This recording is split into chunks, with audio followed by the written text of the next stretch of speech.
Hey everyone, welcome back to Corporate Dakota, the place where we take those super long corporate reports and turn them into something you can actually understand. Today, we are diving into TG Therapeutics' latest quarterly report. Don't worry, it won't be as therapeutic as it sounds. This report is all about seeing if they can keep their momentum going. We're going to look at how their main drug, BRIUMV, is selling and also check how they are managing their money, so stay tuned. If you like getting the real story behind the corporate speak, make sure to subscribe and also join our Discord link down below where people share their investing wisdom. Alright, first up, let's quickly check their balance sheet, which is a snapshot of what they own and owe. Think of it like your personal budget, but for a company. First things first, their cash pile, it shows cash and cash equivalents at about $132 million. That's a drop from the end of last year when it was closer to $180 million. Basically, they spent about $50 million in 3 months. Now, let's check what's coming in. We see accounts receivable, which is the money owed to them, jumped up to roughly $190 million. That's a good sign, meaning they're selling more but haven't been paid yet. Looking at the other side, we see total current liabilities, which are like their short-term bills at about $160 million. That's a pretty big jump from roughly $90 million at the end of last year. So their short-term bills are increasing a lot. Finally, we need to take a look at the debt. They are showing roughly $245 million in long-term debt. Nothing changed significantly there. Moving on, let's dive into the income statement, which shows how much money they made and spent. Product revenue, which is from selling their main drug, BRIUMV rings in at about $120 million. This is up from about $50 million year over year. That's the main source of revenue for this company. However, to make that $120 million, it cost them about $112 million. That's a lot, but the expenses need to be in line to make a good profit. So after all expenses, they have an operating income. What remains from revenue after deducting operating expenses of $8.6 million. Unfortunately, a lot of that operating income gets eaten up by interest expense, costing them about $7 million.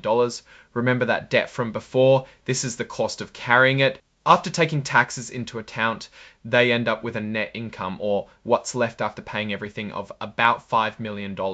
A lot better than last year, where they lost about $10 million. Finally, let's talk earnings per share, the number everyone actually looks at. This quarter is about 3 cents a share, compared to a loss of about 7 cents a share from last year. Next, let's look at the cash flow statement. This tells us how they're managing their actual cash. Are they burning through it or building it up? Here's the important part. Net cash used in operating activities was about $29 million. That means they are burning about $10 million a month. But it was even worse last year, which shows a use of about $8 million for the entire quarter. Looking at the end result, cash equivalents, and restricted cash at the end of the period is about $133 million. This is compared to $76 million last year, but also compared to roughly $180 million at the last year. They're spending cash faster than they did last year, but they still have enough for now. Okay, now we are going to switch gears to the risk factors. You'll want to listen to these. It's the stuff that the company itself admits might go wrong. So it's basically a look into the company's potential pitfalls. First up, they mentioned that getting the FDA approval for their drugs isn't the end of the road.